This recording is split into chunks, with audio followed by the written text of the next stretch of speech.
This is requiring more attention than I thought.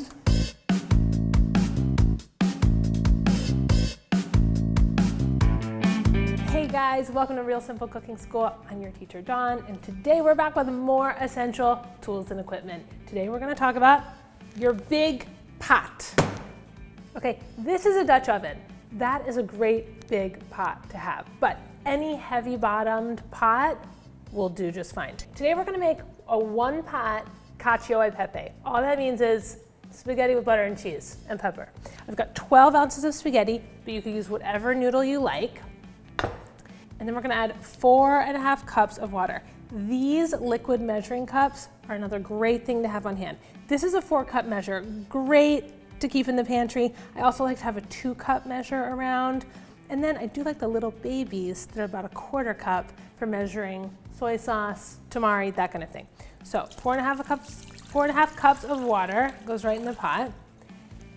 And you know what, I am actually gonna go ahead and break this so it fits tidily in my pot.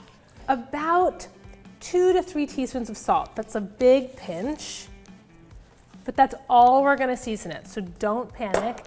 And special treat, because this is all about the cheese, we're gonna add a little Parmesan rind. We're gonna get to the grating in a minute, but when you look for Parmesan, look for a piece with a decent amount of interior, but you also want a little bit of an edge. These rinds, add them to stocks, soups, this situation here, and they're gonna add crazy amounts of big Parmesan flavor. And like, this is gonna go in the trash anyway, right? We're just gonna tuck that in here and onto the stove it goes. As that comes up to a boil, I wanna talk to you guys about one of the other favorite pieces of equipment, the microplane. Now, if you can see this thing, it almost looks like a little file, but this thin blade of metal has all these tiny teeth in it, which are perfect for grating hard things like Parmesan cheese. So I like to put the microplane down against my board, something sturdy,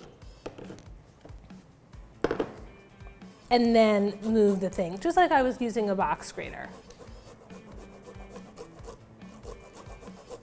And you can see I've got this like fluffy, light cloud of freshly grated Parmesan that's gonna go into the pasta when we're done. We got our liquid measure, we got our big pot, we got our tongs, we got our microplane, we have a beautiful pile of cheese, and now we kind of wait. We've got about 10 minutes of inactive time to use as you like.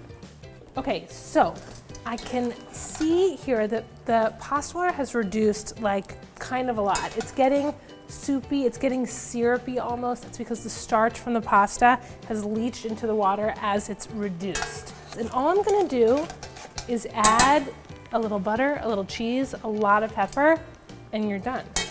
And we're just gonna finish it right over here. You can see how creamy it looks, but remember, the only thing in here besides salt and water is this Parmesan rind. I'm just gonna pull that out now.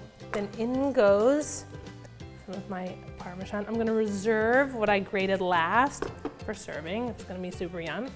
Pecorino. Now I'm gonna switch to my wooden spoon. Indispensable. Get 5, you'll use them. You'll use them for every meal of the day. I just wanna give that a stir, let the cheese melt. I'm gonna add a little knob of butter.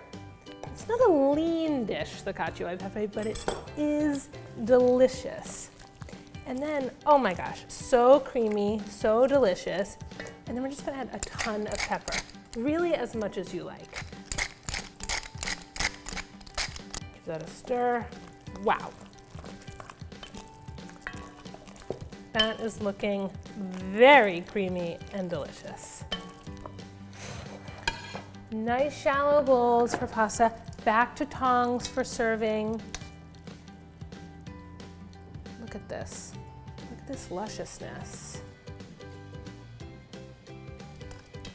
Okay, and there you have it, beautiful Cacio e Pepe. We're gonna top it with a little more of our cheese. The black peppercorns on top. And celebrate the uses of your big pot, your tongs, your wooden spoon, and your microplane. That's it for today's Kitchen Essentials on Real Simple Cooking School. We'll see you next time. I'm gonna fork.